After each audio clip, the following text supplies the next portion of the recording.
My topic today will be treatment of acute myeloid leukemia.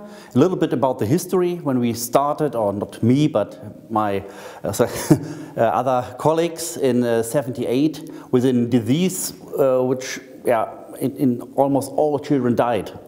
In between, with a rather intensive chemo plus stem cell transplantation, we achieve an overall survival 70% plus, so it's a great achievement just by conventional therapy.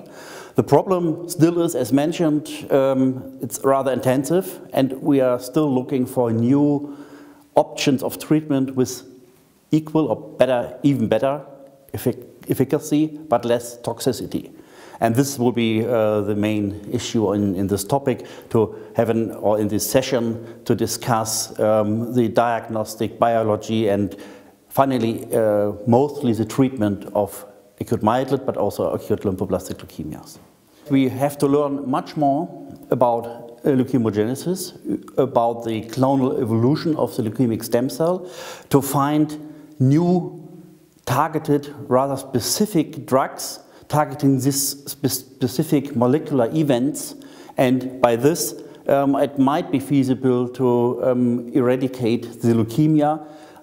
Unfortunately, I guess we will need chemo for another 2 or 3 decades, but this is the hope. The other issue are immunotherapies. Yeah, that's rather successful in the acute lymphoblastic leukemia with the CAR T cells, or also the BiTE approach.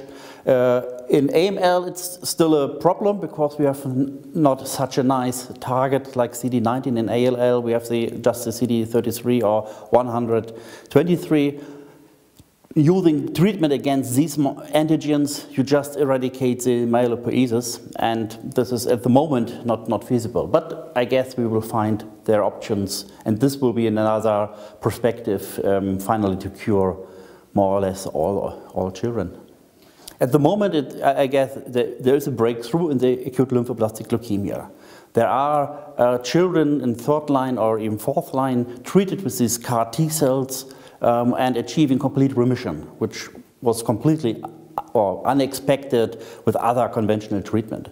So in ALL, I guess we have to learn more about this. We have to learn about escape mechanism. So to find the group of children where this treatment might be perfect, and finally further increase cure. In AML, it's much more difficult at the moment. I guess we have to look for these approaches with immunotherapies, with maybe other antigens, maybe combinations of antigens, maybe that one use this treatment option just in a specific scheduling prior to stem cell transplantation, something like this. But I guess there will be a future for this treatment option, and we all, in pediatrics but also in adults, are working really intensively in this field to make progress.